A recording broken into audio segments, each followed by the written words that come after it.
Welcome everyone to What the Force, and welcome to our segment, What the Fandom! Our deep dive into the neat and interesting ways we explore Star Wars and make it real for us. Today, we will be covering fanfiction, which is a really interesting topic. And with me today is Jade Max. Jade? Hi, everybody. And Jade Max is actually her online handle. Oh man, that makes me feel like I'm from the 90s, which I am from the internet. But it makes me feel a little old. But honestly, you've been writing fan fiction since then under that handle. 25 years. 25 years, and you're not even that old. Like, seriously, you've been writing for a really long time. Can you tell a little bit about how you got started in fan fiction writing? Fan fiction started with grade school, of all things. Mm-hmm. We did I don't know if anybody remembers, the Red Pony it's a book. No. I can't remember the name of the author right now, but something in it jogged a thought of, well, what if? Mm-hmm. And I had to ask myself that question. What if? What if this had happened? What if the pony didn't die at the end of the book? What if... Spoilers.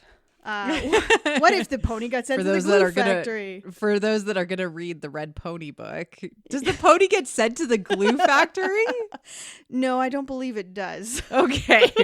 Whoa. Really spoilers, guys. But it was one of those, what happens if something happened outside of the novel that it wouldn't actually occur, that the author chose not to go that road. And that's kind of what started everything. So that was I think I was 8. Mm-hmm. When I read it. My first online foray was Sailor Moon. Yep. So I got into Sailor Moon fan fiction, which you, of course, are aware of. Yes. We've known each other for a very long time.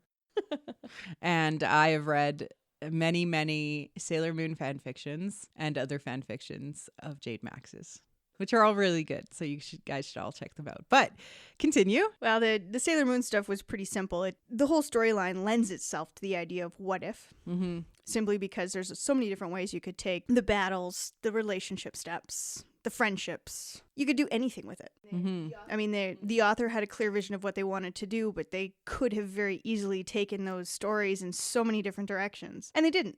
So that's the beauty of fan fiction, is you can go, well, the author decided that they died in the past because of some big bad evil. Yep. Spoilers for anybody who hasn't seen Sailor Moon, apparently. It could have very easily been that they won. Yeah. Right? So what if? Mm-hmm. And that really ties into like the genre of alternative universe, right? Which is a big piece of fan fiction itself. Those genres, like the what if genres, but there's also a whole bunch of other types of genres, which you specialize in, especially with Star Wars, what drew you specifically to start writing Star Wars fan fiction? Oh boy. Well, Star Wars started when, I'm trying to remember what the very first Star Wars fic I ever read was. No, it would have been something I wrote. It would have been when the prequels came out, actually.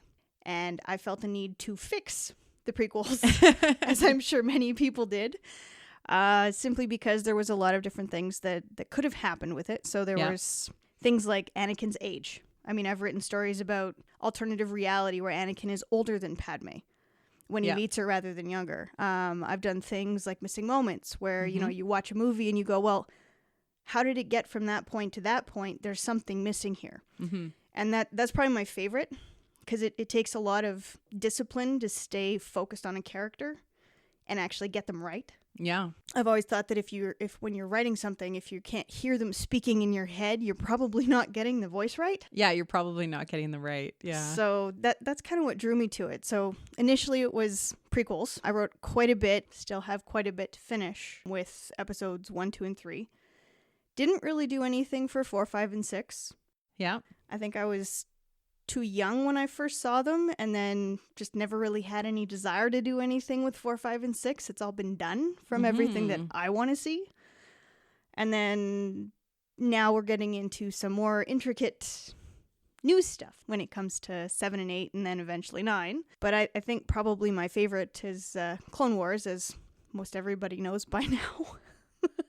So to give some context into where fan fiction originally came from, it has been around for a really long time. Back in the 1970s, when Star Trek came out, is kind of where most people trace fan fiction back to. But I'm sure that like people were writing alternative versions of fiction out there. Like, oh, what if Mary Shelley's monster got married? So Mel Brooks himself has written fan fiction about Mary Shelley. But the documented sort of practice of taking a genre and transforming it and adding your own flavor to it really comes from Star Trek, in that people saw that there was stories still to tell. There was a lot of gaps in the storytelling that they wanted to fill themselves. And that also sprung forth the genre of shipping. Yep. Which, not genre, the act of shipping. Sure, we'll go with that. Yeah. And at the time there's two forms of describing shipping: slash and plus. And those have completely blurred in modern day shipping. So if you're looking for something that involves a relationship, which is the long form of shipping, in a fan fiction type environment, slash or plus doesn't really mean anything anymore. People will do it in slash. They used to use it for specifically homosexual relationships, but now it's, whatever. Whatever. It's free for whatever.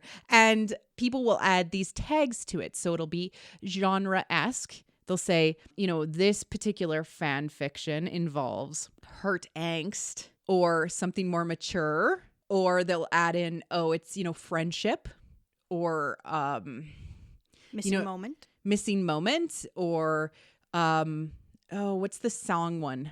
Songfic, where they add moments to a song that are kind of in character, and sort of like imagine these moments of these characters happening to a song, almost like a music video. It's really fascinating because they'll add the lyrics to the song in there, and then some people who almost ficify their fanfic will turn it into a music video on YouTube. It's like it's just this like amazing creative cycle that ends up happening, where people will do art based on fan fictions, and just it's really, really interesting to see how the creative juices flow with fan fiction. Even just to touch briefly on the art piece, there's actually a whole section on deviant art, where you have artists that specifically take requests from people that write fan fiction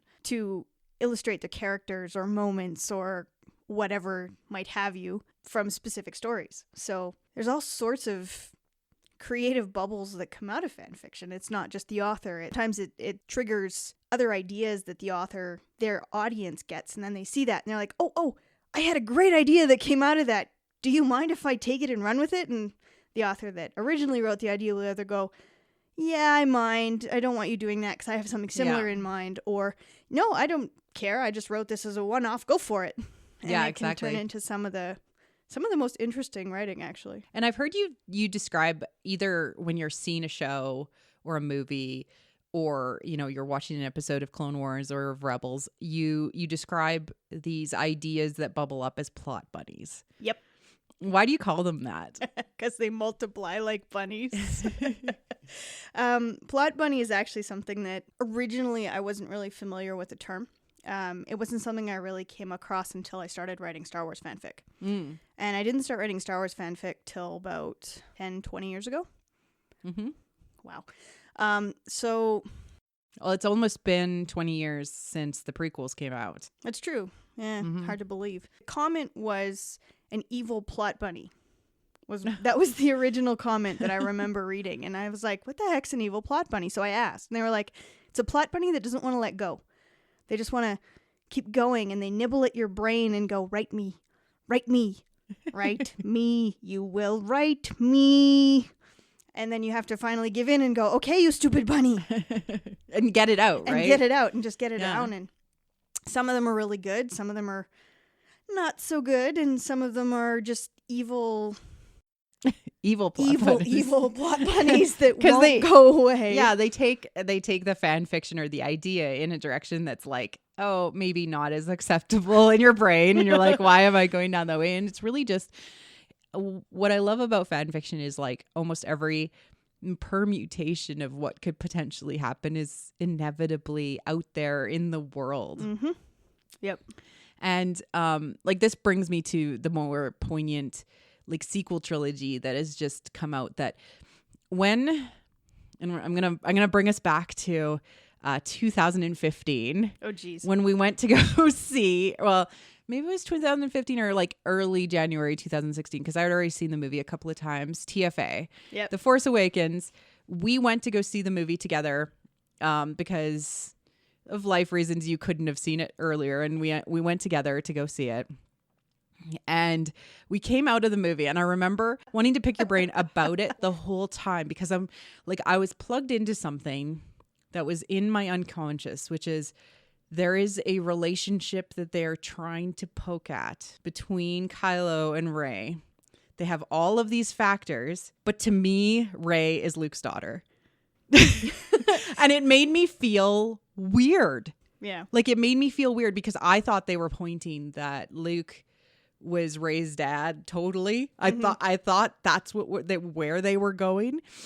And so after our conversation, do you remember that conversation? I don't actually. I remember we talked about it, but I don't remember what it all entailed. Like we stood in the parking lot. It was freezing. It was like 45 minutes or something. And and we were talking, and I'm like, this character, Kylo, like it feels like they are trying to say something to us, but like, I think they're gonna redeem him.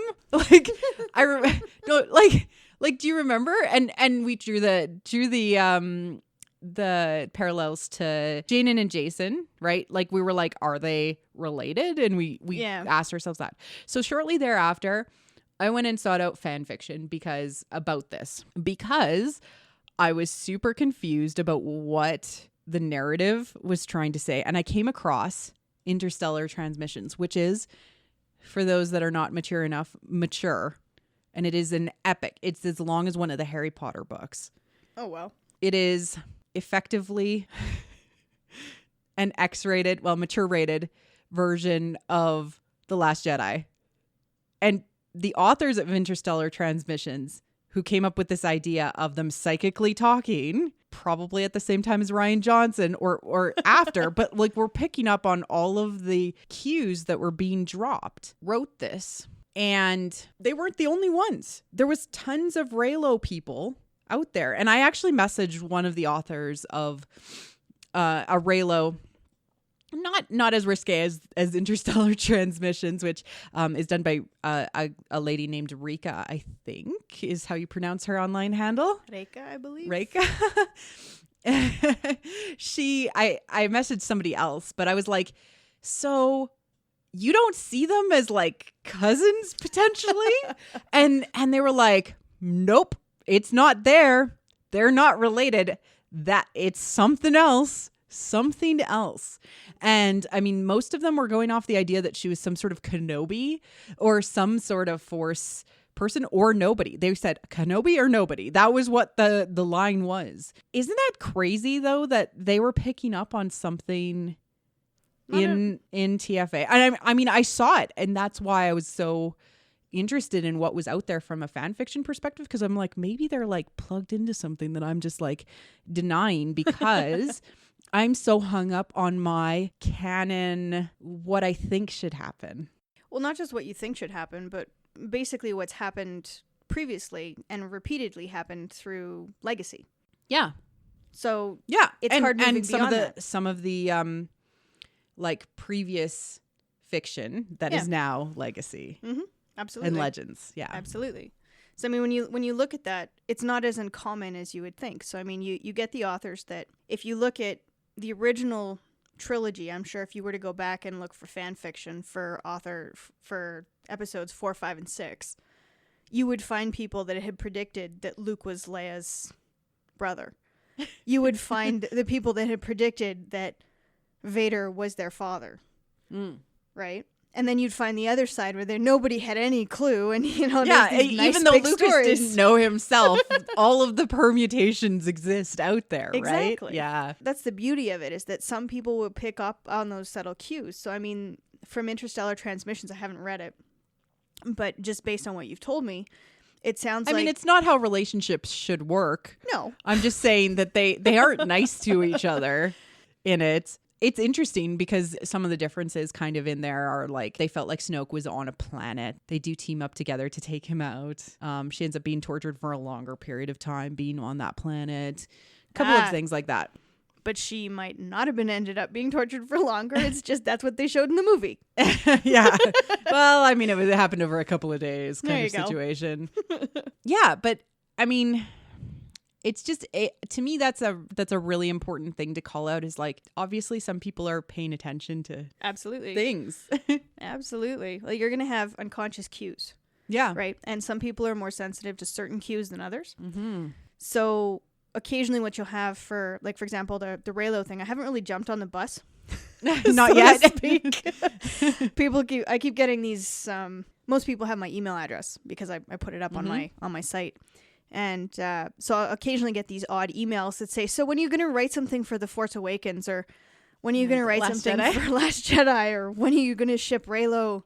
And it's like, I haven't answered anybody because, well, I'm not really focused on the fan fiction right now. Yeah, you've been taking a break for a little while from this. This is why it's kind of an interesting retrospective for you to have to think about, and to think about like what is currently out there. But there has been... truthfully, an explosion of Raylo fan fiction. Absolutely. Yeah. Why? But like, why? Why? People love to ship. I know they do. Yeah, I know. Look at episodes 1, 2, and 3, for example. Mm-hmm.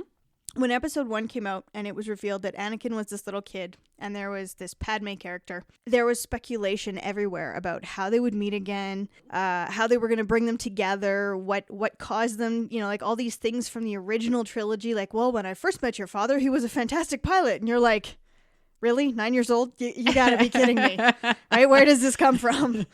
So somebody had fun with it. Yeah. Obviously. And you then, even reimagined that as Anakin being older. Absolutely. Yeah. And I mean, that was actually off of a dare, but get into that later. That's a different type of fan fiction. So that's how we get you to write Raylo. Dare you. So regressing a little bit, you've got people love to ship. So you get into episode 2 and everybody hates the movie. Like, it's like it's the worst love story ever told. Well, he seems like a weird stalker. Absolutely. Like, it's so weird. My husband specifically has a theory that he is like mind controlling her with the Force. Like, he can't even help it. He's like, with his like Force powers, like, love me all the time. And she's like, I can't. Okay. I think the biggest compliment I've ever received is somebody told me, I never liked Anakin until I read the way you wrote him. And that was before the Clone Wars, right? That was before Clone Wars, yes. So that's probably the biggest compliment I've ever gotten. If you can convince somebody to like a character they hated, just based on something you've written, it's a win. But when I say people love to ship, what I mean is they like to find ways to make it work. So what happens in the background? And I mean, if you look at the first 3 movies, there are gaps everywhere. So many gaps. Everywhere. So entire 10 years worth of gaps. Absolutely, right? So you look at it and go, okay, so what happened in those 10 years? Well, there's this whole legacy project that no longer exists. Oh, yeah. Right? So what happened in those 10 years? Well, I don't know. Let's find out. Let's make it happen. You look at the second movie. Yeah. So you look at Attack of the Clones.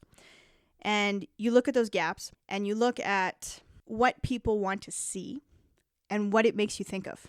Yeah. So you've got all these references from like Anakin and Obi-Wan talking about, oh, well, this is almost as bad as when you fell into that nest of Gundarks. Oh, I didn't fall into that nest, Master. You did, and I rescued you. And he's like, oh, is that what happened? Right? It's like, what are you guys talking about? How come I don't get to see this? That looks more fun than this. that adventure, that side quest sounded like a lot of fun. Exactly. So then you get those, and then you look at between Anakin meeting Padme again and the gaps that come from the cutscenes. It's hard to tell how long that movie takes. So was it over a series of days? How long does it take to travel to Naboo? How long does it take to, like, there's all hyperspace works at the speed of the plot. So exactly. Yeah, I mean, they're on Naboo for, it seems like a really long ass time. And they're at least on Tatooine for a couple of days. Yep. Enough to have a funeral. Yep. Enough for Anakin to fret over Shmi missing.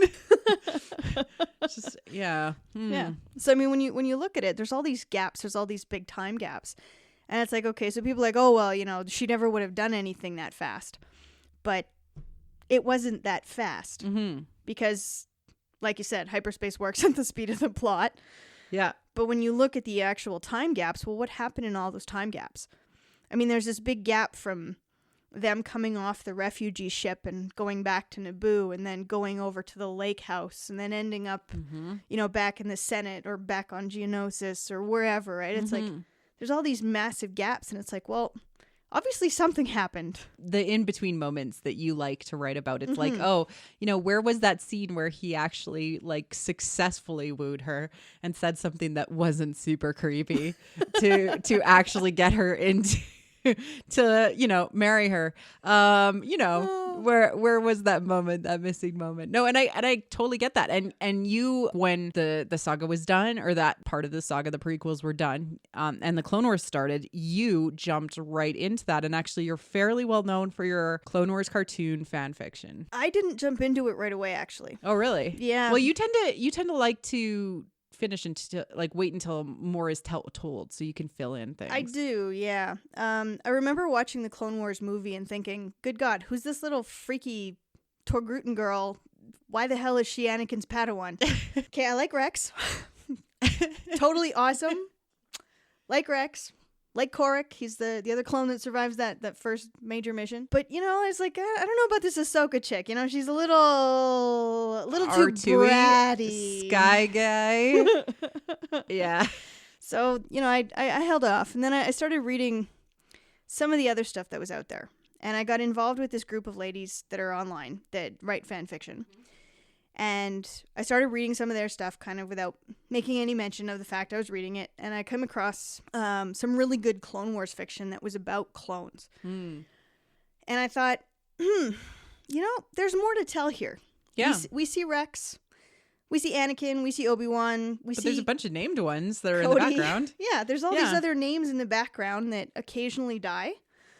But for the most part, the main core of the clones stays the same. Yeah. But it wasn't until the Domino Squad. Domino Squad. I know, right? So once Fives and Echo came out as actual ARC troopers. The ARC troopers piece. But it's the scene in where Rex first meets them. They're on the planet, defending the base. You're referring to the episode, actually that's in first season, when Cody and Rex are checking out Rishi base. Rishi base, yeah, where they are attempting to just confirm, hey, everything is good, and Rishi base is sending an all clear signal and is invaded by droids.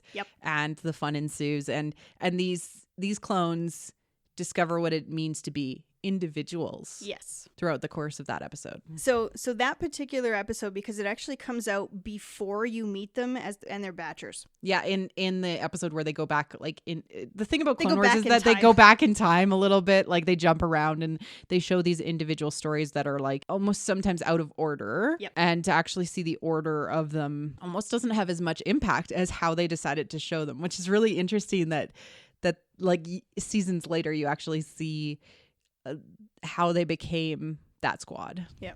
So where they started. So, I mean, that particular episode, there's a piece where Rex and Cody have just jumped off the platform and they land. And you've got the big worms that have come up. They've just finished killing Cut Up. And then they come up and Rex kills it with one shot. And I was like, oh, yeah, okay, that's a clone I want to write about. Marksman. Absolutely. And that season and that particular episode actually spawned Harlequin Squad from our D&D Star Wars game. So because Roll 20 Star Wars game. Yes. So that actually, because of Rex's little take off your faceplate, show us your faceplate And he holds up the droid's head and Yeah. he's like, Roger, Roger. Roger. And then Cody's, this is never going to work. And that particular piece told me, okay, they have a sense of humor. Yep. They're quick thinking. They like to think on their feet. You've got a pair of clones here that are command clones with very clear command structure, but are still treat the newer clones like brothers. Mm-hmm. So that leads a lot of dynamics. And it gives you so much to work with. Oh, yeah. So I don't think I started writing Clone Wars until season 3. It might have been mid-season 2, but... I mean, things started to pick up around that season. Yeah. Season 3. They really had their feet under them by then. And Ahsoka especially grew up a lot by season 3. And, wonderful work of Ashley Eckstein and Dee Barker Bradley to play all of those clones and give them all unique characters that inspire people to write stories about them. Absolutely. One of my favorite characters is actually Rex, who is Anakin's captain. Right-hand man.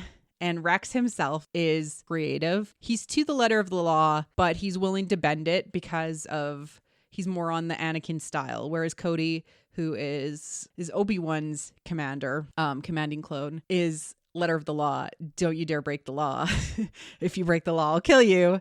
And actually, we see Cody attack Obi-Wan via Order 66. Whereas in Rebels, we find out later on that he chose to remove his control chip and never attack. And we find out more in the Ahsoka novel, actually, that... Haven't read it yet. I need to. I won't say more then.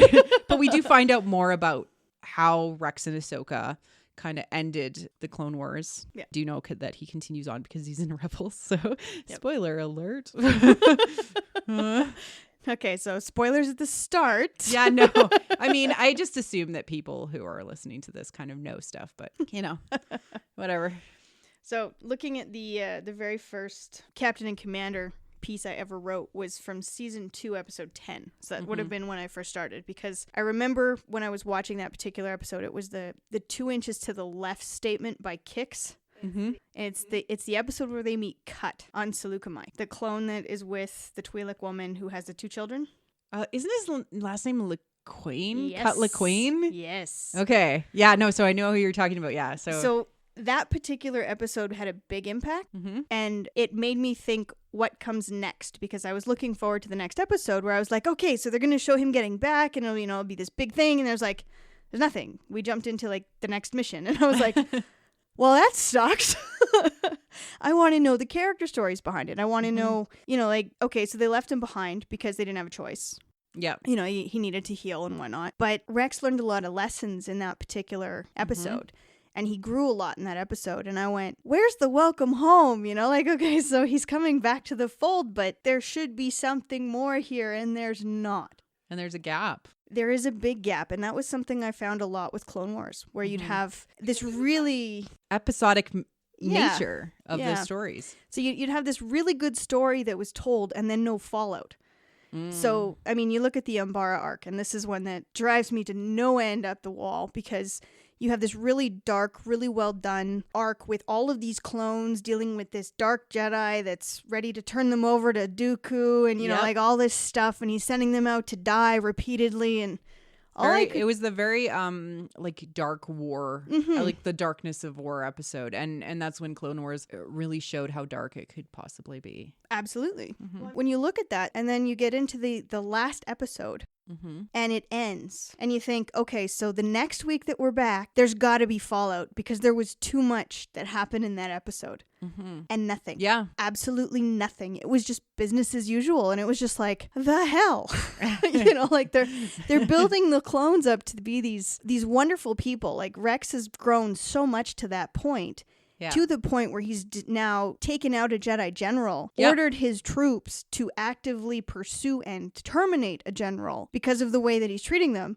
And then all of a sudden it's like, Commander, ready to serve. It's like, what the hell? No, there's got to be more to that, because he's not a robot. Yeah. So there's got to be something under the skin that's happening. What's his outlet? Yeah. Right? I mean, if you're fighting 24/7, you got to have something else that you're doing. Yeah, because they are still... They're still human, even though they are more compliant and more, willing to obey orders. But you find out, throughout the course of the Clone Wars, that many of them make alternative decisions, and they they grow from those experiences. Absolutely. So that was a growing moment for Rex, and we just didn't get it to the way I wanted. Yeah, you didn't get to see the aftermath. Yeah. So, I mean, that's triggered quite a few fan fictions, actually. That's where the plot bunnies come from. Exactly. This actually comes into a question from a Twitter follower that we have for the show. It's at @black_TYM.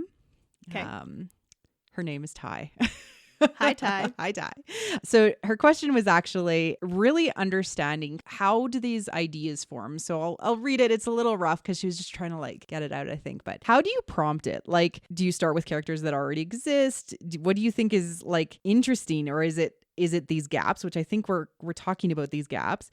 Is it an event or an actual plot, or, you know, going further into that? Do you plan it out? Do you write chapter to chapter? Like, how do you get your process started? Mine is very diverse, actually. I use several different processes. Evil plot bunnies are an immediate story that forms in your brain and you have to get on paper, and they come almost fully formed. So you sit down at the computer, you start typing, and you can belt out an evil plot bunny in about an hour and a half if it's short. And I mean short, we're talking like 1,500 words. Short. Yeah. And that's going back and editing and everything else. So, I mean, if it's an evil plot bunny, it comes in and it actually shows up pretty much, this is how I'm going to be. You will write me. You have come up with the idea, and it's almost like fully formed from your brain. Yeah. It's an instant gratification bunny because you can do it and it's right there and there's no issues. And then you've got the longer stories are a little bit more complex. They're a little more difficult. So if we go to something like, let me see, what have I written that's fairly long? The Padmé and Anakin story. Oh, You'll Like Me When I'm Dead. That actually was a plot bunny that was given to me by somebody else. Yeah. And it came in with, this was her vision. This is what she had in mind. This is what she did not want. She did not want a love story. Yeah. And that was interesting because it was like, oh, well, you know, we got all these little things with Anakin and Padmé, but no, we're not talking about a love story. We're talking about two grown individuals who do love each other, but can't find their way back to one another no matter what they do. And so the key to this is this story, and I'm going to give the synopsis of how it starts because I think it's really important. So this is You'll Like Me When I'm Dead, written by Jade Max, and it's not completed yet, but there's like 50 chapters plus? 78 chapters right now. 78 chapters. So this is the size of a large novel already. And the idea is Anakin is never put into the suit, but still turns to the dark side and becomes the Dark Lord of the Sith, Darth Vader. Has her babies, survives, and her babies are taken away for her own good. And that's where it starts. Yeah. and like for her own good is like Bail and Mon Mothma think it's for her own good, and she kind of loses her. Well, they don't think she's going to survive. Oh, that's true. Okay, so the idea behind this was that we pick up where episode 3 basically leaves off, minus the suit, so it's a suitless Vader story. Padmé is this, she spends the next X number of months in a coma. Comes out of it going, I gave birth, where the hell are my kids? And Mon Mothma and Bail are going, well, we didn't think you'd survive, so for their own protection, they were moved because we didn't want Vader to find you and them. Yeah. And now they won't tell her where her kids are. Yeah. So it is a dark story. It is, yeah. And I just highly recommend that people read it. Even though it's not done yet. Like it was a page turner. It is not a happy ending story. You can see that it's not going to end happy, but it's a really fascinating exploration into hurt, suffering, the fact that these people did love each other once, but they can't figure it out. Yeah. Right. Well, the idea was to play on the obsession angle. So when you look at episode 2, so you look at Attack of the Clones, Anakin's love is obsession. Oh, yeah. I mean, Padmé is his obsession. It's an obsessive, it's a compulsive, it's a very unhealthy kind of love. Yeah. And in her own way, she succumbs to that as well. It's a relationship they both know they shouldn't have. It's a relationship they both know can't work. Yeah. You see that explored in in season 6 of Clone Wars, the shorter last season. Well, like when she's put onto the missions with Clovis and how jealous Anakin becomes and how he reacts. And I mean, that's the brilliance of Clone Wars, is that they showed these little moments that actually showed his transformation and his change over time, and how the universe itself and the galaxy in a way was conspiring against them. Absolutely. Like they couldn't have met each other in a different time where they could be both equals. Absolutely. And I mean, everything conspires against them. Absolutely everything. Mm-hmm. So the fact that they have these children is absolutely a miracle for to begin with. But I mean, the story itself that I'm writing was designed as I don't want a happy story. Yeah. Because everybody writes these stories about, oh, well, look, they live happily ever after. Oh, well, look, they get their kids back. And, you know, Anakin turns to the good side and, you know, he was never evil or he's atoned for his evils. And it's like, she's like, the lady's name was Dinara. That was her handle. And she was very adamant. She did not want another happy story. So I took up the challenge. That would have been back in 2000 and, oh gosh, that would have been almost 5 years ago now. So 2013, shortly before there were quite some life-altering events in my own life. So she disappeared actually around chapter 60. I lost touch with her. So I have no idea if she's still around. No idea what she was doing. She's having some pretty serious health issues. It's like the weirdness of the online community when you only know each other by handles. Yes. So her pen name is still around, but it doesn't have any stories under it anymore. So I'm not sure if she's even around anymore. And I will finish it if for no other reason than she gave me this monumental task, and it's the last thing she asked of me. So it's slow going, yes, because it is not an easy thing to write. No. And writing is an outlet for me. So the darker my life gets, the lighter you want the stories to be. The lighter I want the stories to be. So write some Raylo fiction. That's what we're asking of you. Just saying. We'll see. We'll see.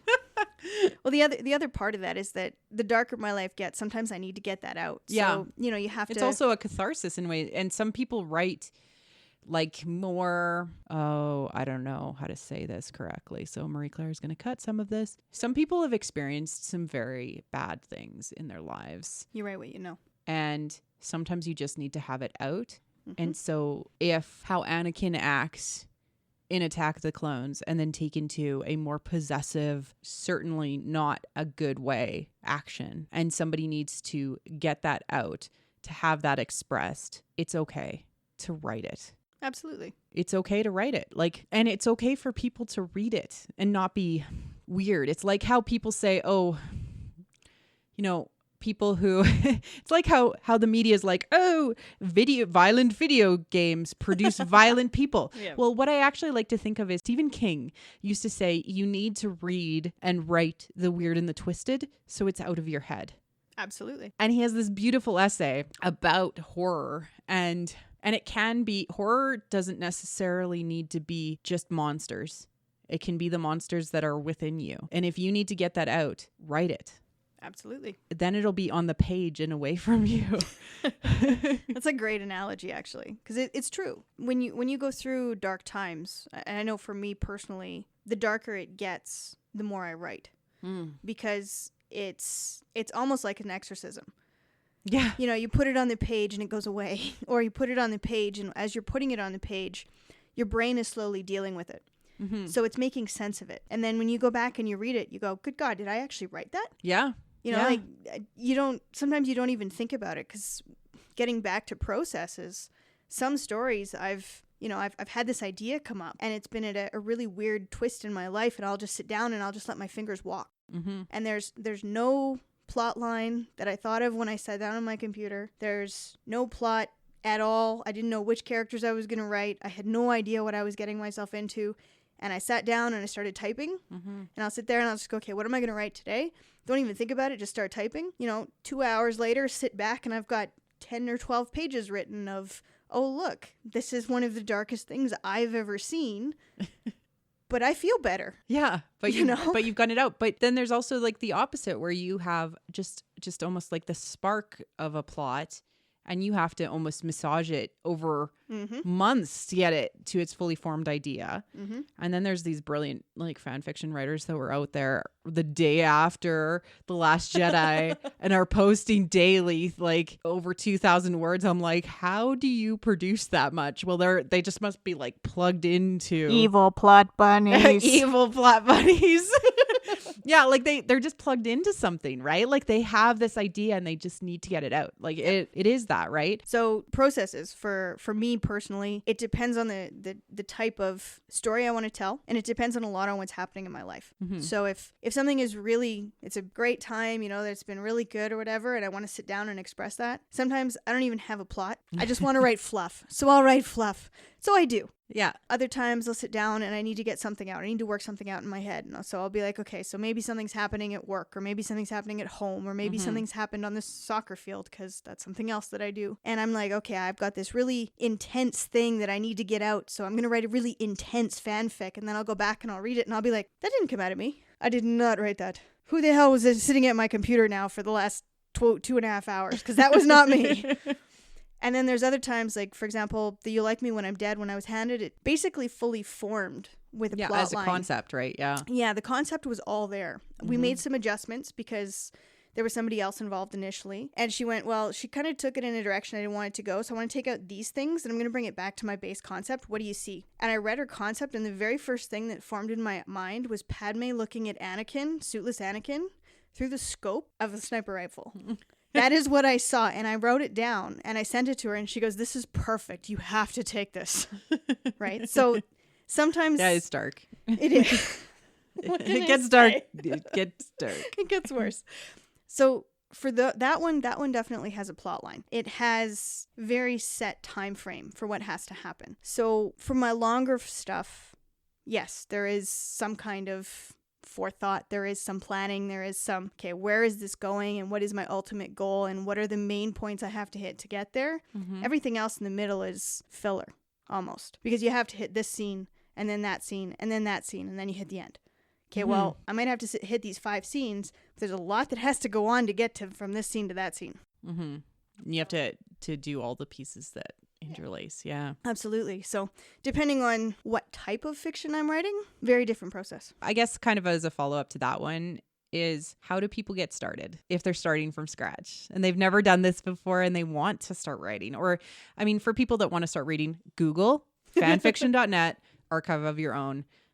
Look at the different fandoms out there under Star Wars, the different relationships, and they aren't all ships as they were. Sometimes they're friendships, and Poe and Finn go off on adventures or Poe and Finn stay in for adventures.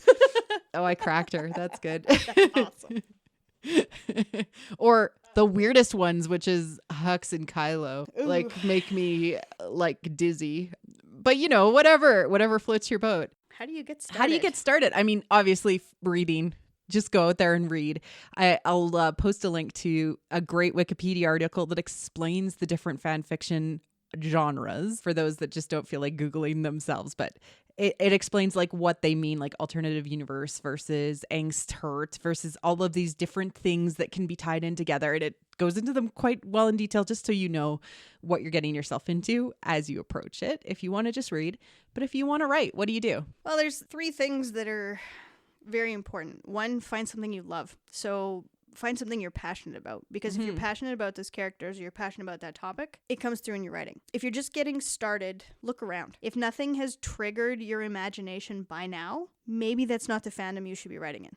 Yeah. Now, if you have an idea and you don't know how to start, that's a little different. Yep. So that's number 2. So you've got the first one where if you haven't quite got any idea and nothing's really come up yet, maybe you're not in the right fandom, or maybe it just hasn't happened yet. You need to do as Marie Claire said and find some good fiction to read and explore all your options, because something will jump out at you. Yeah. The second one, write an outline to start, even a rough outline. Come up with a title is not as important as people think. Yeah. Okay. That can come out in the text later. Absolutely. I mean, there's a lot of fiction out there that you can tell the title was an afterthought. Yeah. There's a couple of stories I've written where I started with a title. Yeah. And it was almost like the thesis statement of the story. Yeah. So, I mean, you can use the title as your main idea and then go from there. To actually start the story is the third part. Yeah. Right? Because how do you start? Just start. Yeah. It doesn't have to be good. It's your first fic. I certainly did not write my best, 25 years ago when I started this. Yeah. So when you look at it and go, okay, well, I want to write about, let's say I want to write Poe and Finn go off and do adventures with the X-Wings and, BB-8's involved and so on and so forth. All right, so how do I start that? Well, they come out of hyperspace. It's a great start. Yeah. There you go. There's your start of your it's fic, a door right? opening in a way, right? Absolutely. Something is a journey's beginning, a journey's end. Yep. It's a good threshold cross, right? Absolutely. So it's a good way to say we're in.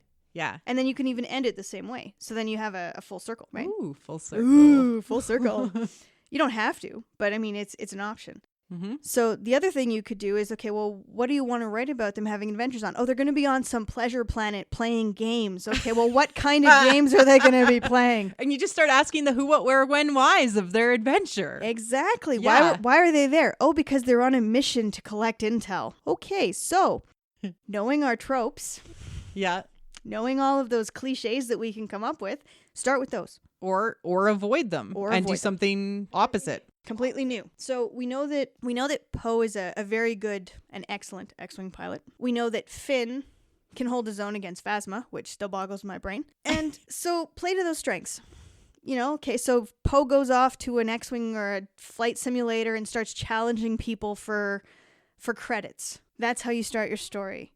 Maybe he challenges Finn and Finn's like, "No way, man. This is not going to happen. I'm going to go over there and I'm going to challenge people in the ring." Yeah, I just went instantly to they get into a bar fight. There you go. See? Like every D&D campaign ever played, they get into a bar fight and they end up in jail. Wow, it's like we're writing the Canto Bite scene. I have no idea what just happened. That's how it starts, right? And sometimes it doesn't start at the table when you've got the pen in your hand or you're sitting at the keyboard. Sometimes it starts with you're chatting with somebody who's as passionate about the fandom as you, and they go, "What if?" What if? Yeah. Or they go, "Did you remember seeing this part in the movie? Wasn't that weird?" And your brain triggers something, and then you just, okay, well, what would have happened if? Or, yeah, I did notice that. I wonder what that means. And a lot of the Reylo fiction is what happens after the door closes. Yep. That's out there right now, because there is a lot of what ifs out there, i.e. what if their force communication hasn't shut down? Yep. What if it has? What if she's mad at him? What if she's not mad at him? What if they keep on talking? What if force Skype, as they call it? You're like, I hadn't heard that term yet. Force Skype. Yeah. Wow. I also call it force time. Like FaceTime. Yeah, but what if these things continue? And I think that's why there's still so much potential with the Reylo story. Mm-hmm. People definitely have plugged into something, because Rian Johnson has described their conversations that happen through the Force as intimate. Well, they would be. Yeah.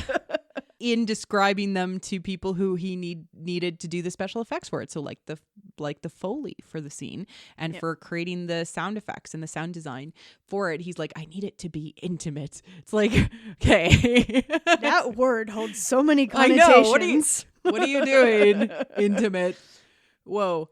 But I think that it's cool. I think it's cool what people are doing, and that they ship this and that they want to explore these ideas out there. And this kind of leads me into the next part of this conversation, which is like, why do people view it so negatively after we've talked about how cool it is? I know, right? Well, there's a few things in fan fiction that get some pretty negative stuff. One is out of character characters. And it's a personal pet peeve of mine to read a story about a character that's been established on screen or in a book, and then you read about them and you're like, they'd never do that.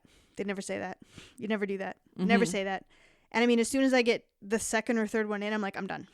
Unless they specifically mark it that way and that's their intention, And I mean, it can be fun. I mean, I've written my own share of really out of character stuff. I mean, I've got one that's called, it's about Jabba the Hutt finding love with Mon Mothma, I think. So, like... Okay, it's a weird game show. Sorry, it was a challenge fic. Yeah. So somebody had said we did this what's called a roulette, and people had these random choices, and it was like, write a fun topic about the following things, and you pick two numbers, and they gave you the names, and then do something with it. And it was the like deviant it had art to of be... that is making me kind of nauseous. I know, right? So if it's really out of character, Yeah. make it really over the top, if that's what you're going for. Yeah. If you're not going for over the top and you're going for self-insertion, which is the thing that it tends to be, it's putting yourself into a story but giving them the character's name. Right. That's one of the really negative pieces of fan fiction. Right. Also that some people view it as all erotica. They do, yeah. Right. And kind of want to talk about that a little bit. We'll get there. Yeah. So before we get into that topic, the other things that people view it negatively as, I find, are there's a lot of badly written fan fiction out there. So I mean, I don't want to jump on that too hard because I want to urge people to write their own fan fiction. If you have a story to tell it. Mm-hmm. Don't be afraid of it. Out there's going to be somebody that can coach you, can mentor you, can help you out as long as you get out there, right? The community is there to help you. Look for a mentor. Look for somebody that can beta your work. Mm-hmm. Go through it and read through it. And what does beta mean? Beta is somebody that will go through your work, look for problems or issues. Even grammar spell check. Yeah. But it's somebody that can give you feedback before you post it. Your narrative is weird here. It breaks down. It doesn't make sense. Your character doesn't sound right. I can't hear the character's voice in my head, which is one of the things that I quote a lot with you when I read, especially even Star Wars canon fiction. If I can't read the character's voice in my head, I know the canon fiction writer has not done their job well enough. And that I learned from you. Yeah. Well, thank you. That's the other thing, is that if you're going to write a character, try and learn what that makes them tick. That's part of the reason why I don't jump into a fandom right away. So when I look at something like Clone Wars, we'll go back to that, and I look at how long it took me to get into writing it, I needed to know who the characters were before I even considered jumping in. And then I started going, well, there's all these missing pieces.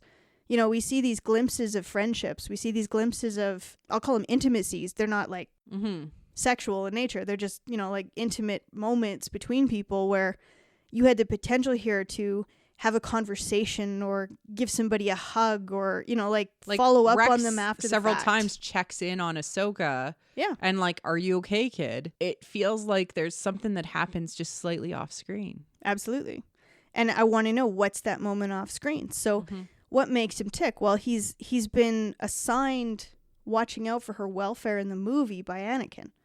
So it would naturally follow that if she's in a situation, he would follow up. But we don't see that on screen. So what makes him tick? Well, Rex is loyal as hell, right? So there's got to be something more there than just, hey, Rex, old boy, hey, kid. Yep. You know, like there is a friendship there. You just don't see 90% of it on screen. They spend a lot of time on Onderon together, just the two of them. And obviously they are like in some guerrilla warfare situations. It's just them. It's just Saw's sister that I cannot remember the name of. Guys, I forget stuff too. But no, they're in these really intimate situations, and that grows from that, right? Oh yeah.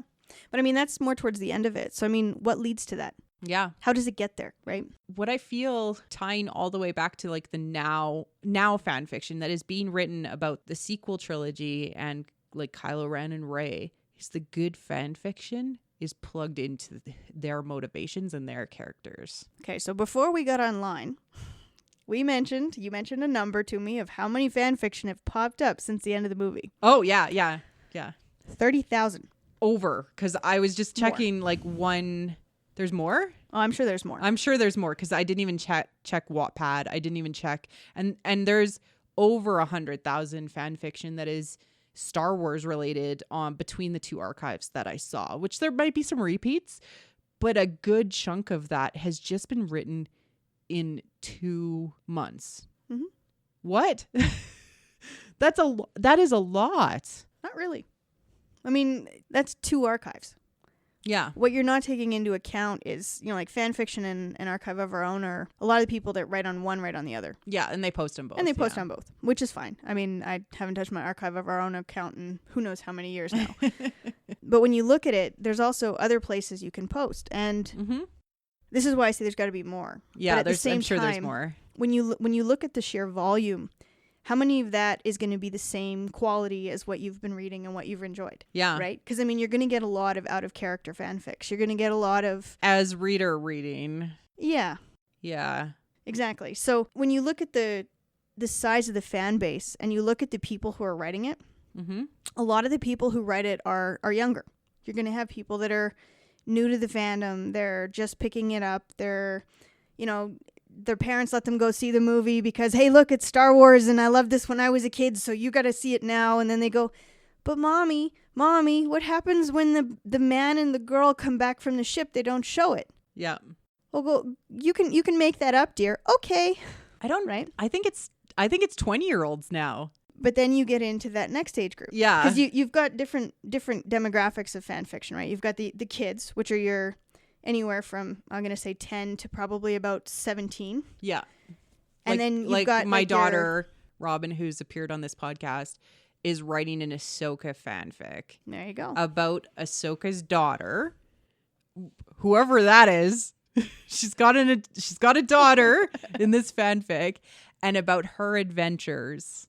Mm-hmm. Which is really cool. And that's how it starts. Yeah, and that's how it starts. She had an idea and she's been writing it. She's got about, 3 pages. But that's how it starts. That's how it starts. And it doesn't have to be long, right? And I mean, when you look at it, you've got those age groups. And then about 17, things change. Then because before that, you get the more innocent fan fiction. You'll get the stuff that doesn't really happen. I mean, there might be relationships, but it's like dating. Yeah, it's dating. It's oh my God, he held my hand. Oh my God, what do I do? Yeah. Or, oh, is he going to kiss me? Teenagers have changed. All right, so we'll go back to 15. No, I feel old.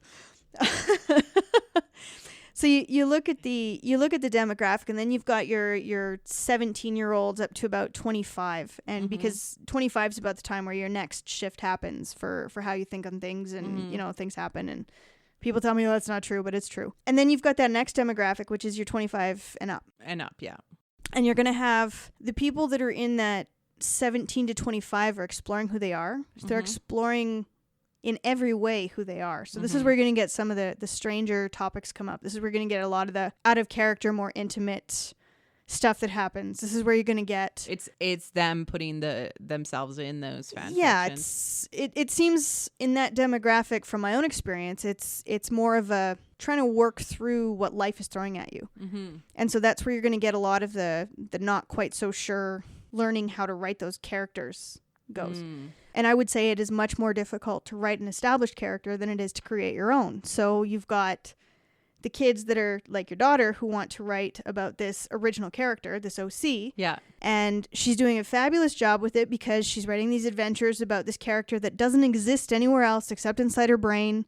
Yeah. She knows who she is. She knows how she sounds. She knows what she should be doing, her opinions, her moral compass. Yeah. All of that is in her head. So it's really easy to write a character that you create.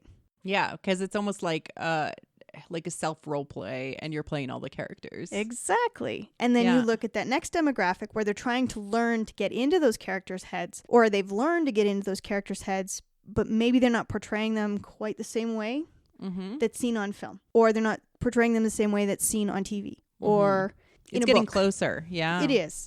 So as you progress and you learn to take on those roles, some people never learn. Yeah. Right? They can't write other people's characters. They only can write their own. And that's fine. There's nothing wrong with that. But if you're going to write about somebody that's a character that's established, you have to get their voice right. And if you don't, you'll lose your audience. Would you say that you became a better writer after you were 25? I would say it definitely evolved. I don't know about better. I've written some pretty interesting stuff since I turned, well, I'm not going to say how old I am, but you could probably guess just by the numbers in this. I would say it definitely matured in the sense of I had a better understanding of character. I had a better understanding. Yeah. Yeah. And like that maturity does add to it. I would say that there are people who as teenagers can write in-depth characters. Absolutely. And there are, but as humans go through different phases in their life and they become teenagers and they become adults and then they become more mature adults, they face different things. Like as a mature adult, I faced losing my father. Yep. And so loss of a parent or loss of a spouse or like these things that you don't experience when you're younger unless you do. Yeah. And then it instantly gives you a larger perspective on the world. Absolutely. You also travel more when you're older because you're able to afford it and you're able to see parts of the world and it expands your experience. So, I mean, that makes sense that just with human experience, your view also allows you to jump into that character's mind a little bit more and be like, I've experienced something like that, so I can speak with that character's voice. Well, you look at Rey.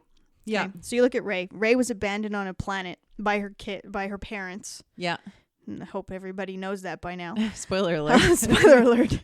So she's abandoned on a planet. She's basically sold to somebody else.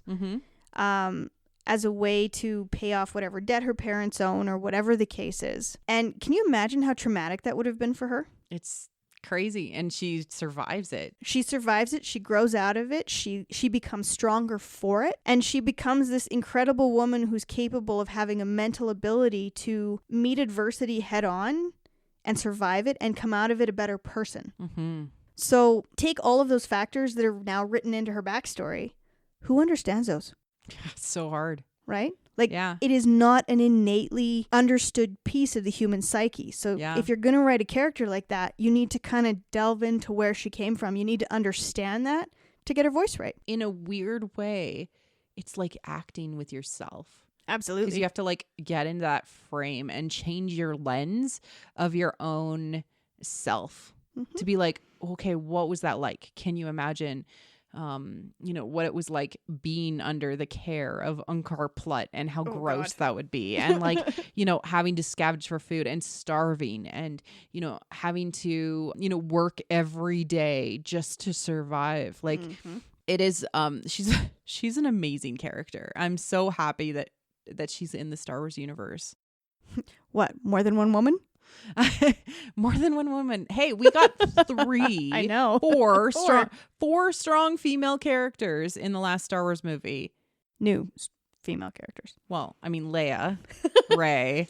We got 2 new ones. Holdo, which is also in Leia, Princess of Alderaan, the book, which is really good.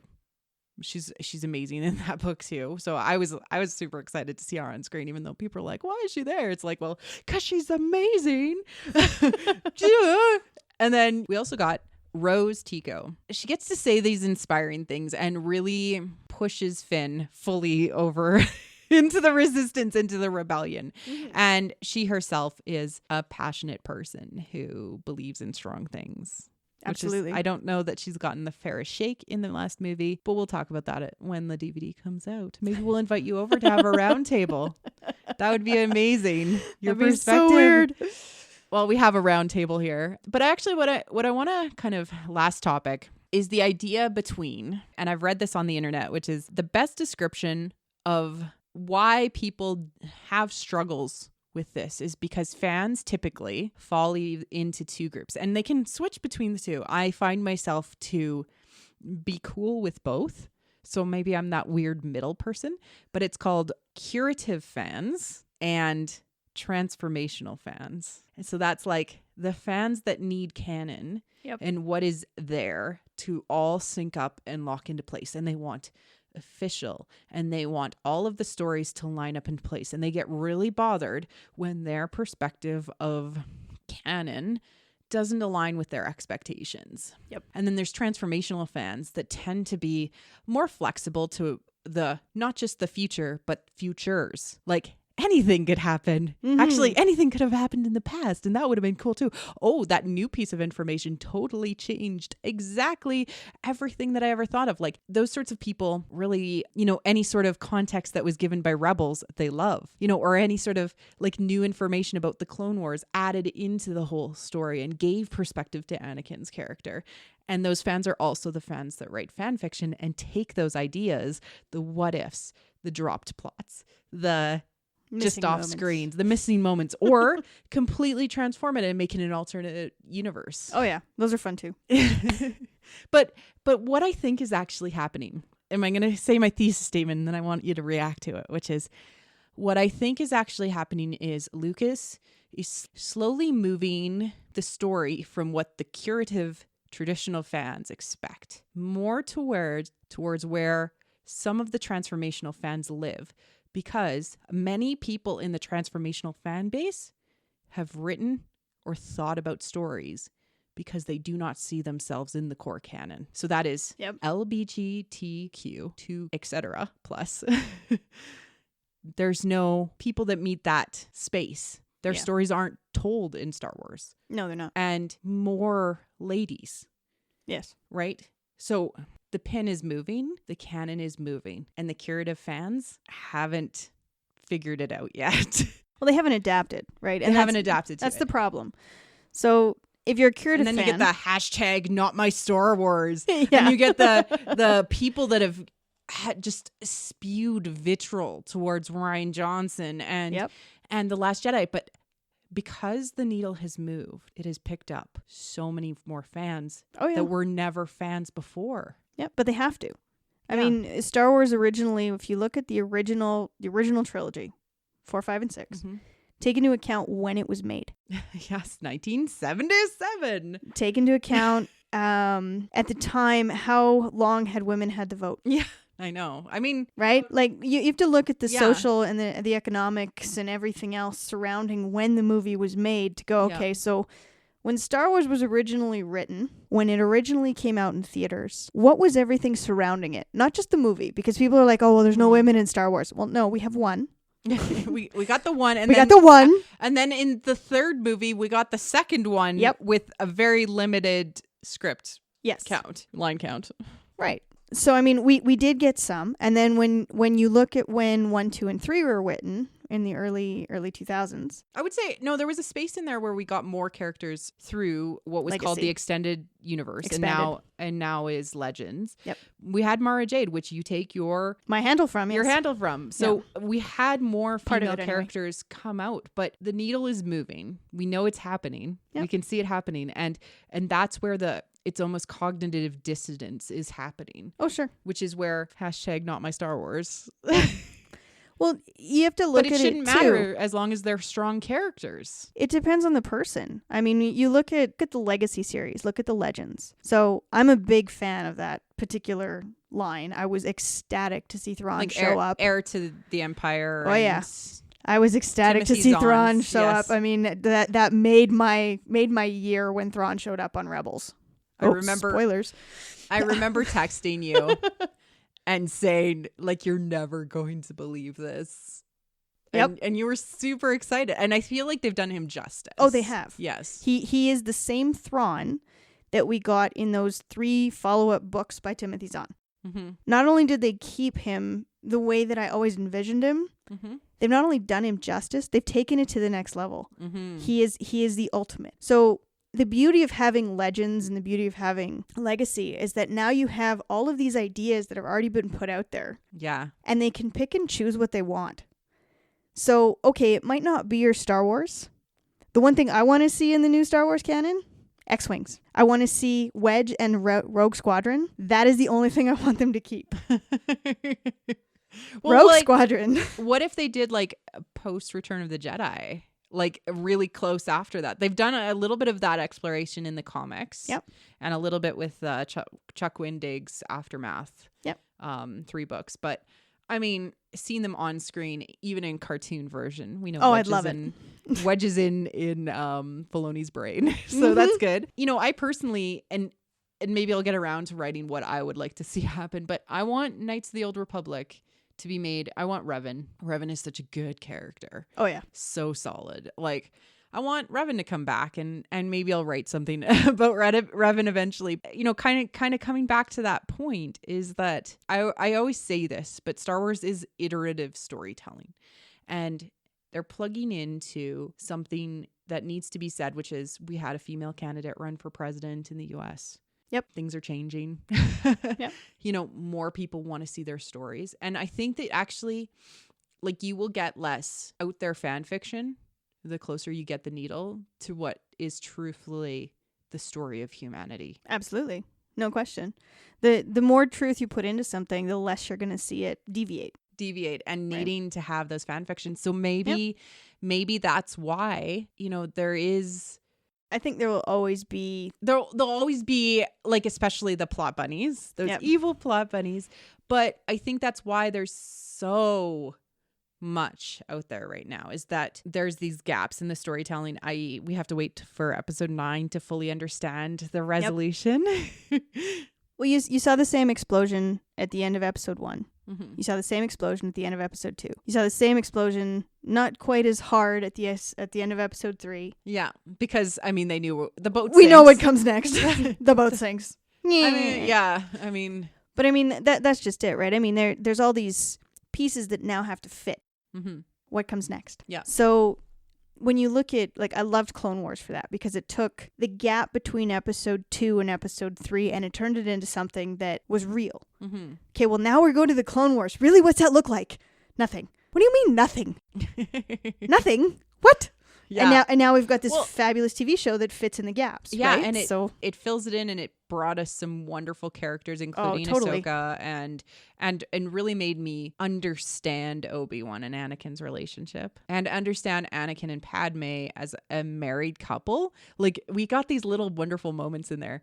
I agree. But I mean, I do think, and I have these notes that fan fiction writers pick up these dropped threads, or just out of scene action. They fill in the gaps because of that. They also kind of like to imagine the weird and wonderful of, like, where could this have gone if it was slightly different, or if the challenges or the dark. Mon Mothma and Jabba the Hutt, funny, just out there ideas, or exploring what if this was imagine a darker version of Star Wars. Yep. Right? But then they're also picking up where they're missing, where their representation is missing from the Star Wars universe. Absolutely. And that is on Lucas to see that missing representation and to bring their stories into the focus. I agree. Yeah. Yeah. I mean, that's part of the appeal of fan fiction, right? Yeah. We tell our stories. So my story is going to be different from yours. Yours is going to be different from your daughter's. Your daughter's is going to be different from your husband's by far. So, you look at it and go, well, not any one of us has the same life history. Yeah. So not one of us has the same story. So, I mean, you look at what is the story Lucas is telling. Well, he's telling the saga of the Skywalkers. Yeah. That's the hero's journey. It's the hero's journey. Yeah. So what happens when that's over? Yeah. And right? we're going to get 3 Rian Johnson movies he's writing. Mm-hmm. We've got the Game of Thrones writers that have come in to say, we're going to write a bunch of movies, quote unquote. How many? We don't know. We've got series coming to the streaming platform under Filoni, and potentially a live action series, which we both like got flutter hands and the vapors about. Like, I've been wanting a Bounty Hunters live action show. Me too. For years. Like honestly, since maybe early 2000s when we first started hearing about it, when Lucas started to talk about a live action Bounty Hunters show, like, yep. give me that. And then also, we've got endless, the comics are the bomb. Like, they are so good. And the books, some of them have not been as good. Some of them have been stellar. Just that's pretty normal. I know. Pretty normal. This is right. Some of them have been less good. But, I always recommend Claudia Gray because she writes characters. She was able to write Leia and, like, get her. It's good. And we also have tons of really expensive fan fiction out there. Oh, yes. And I own most of it. All of the Legends written stuff. So we've talked about how you get started, how you got started. Mm-hmm. What is the favorite fan fiction that you have written? Oh, gosh. My favorite fanfic I've written. This is Jade Max recommends for herself. And then I'm going to ask you, what is the favorite fan fiction that you've read in the Star Wars universe? In the Star Wars universe, yeah. You Like Me When I'm Dead is up there, but it is definitely not my favorite. It's hard. Yeah, I know. But it's because it's so dark. So, I mean, people are like, oh, you must love that story because, you've written it for like 5 years now. It's like, no. I mean, it's a painful effort of love, but it is not definitely my favorite. No, actually, I think my favorite one I've written is something it's an adult fic, actually. And it's not my favorite for the reasons people would think. So if you want to do 2 separate ones, favorite happy? Sure. Favorite happy would be my Captain and Commander series. by far. I love Rex. I love Ahsoka. It's canon compliant. Canon compliant. I love that qualification, by the way. Yes. And that was the whole point when I wrote it. I deliberately made it so that it would be able to fit within what was being seen on screen for Clone Wars. I did it so that, because I know there's all these people out there that ship them as a couple. I mean, I'm definitely one of them, but there are Tumblrs that have, like, a lot of Tumblrs that have mentioned that you are one of the best Rexoka writers out there. Well, thank you.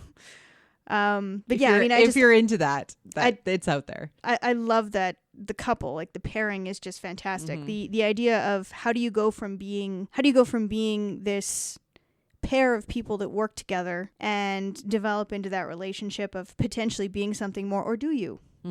There's so much more that can happen there, and that very much reflects my life and how I met my husband. So, I kind of get that, for lack of a better term. So, I mean, that's probably my favorite series for what I've written that's happy. Dark is actually on the adult fan fiction, so I'll touch on it briefly, and it's kind of a what-if story of after Ahsoka gets captured by Hondo in season 5. Yeah. It's dark. It is super dark.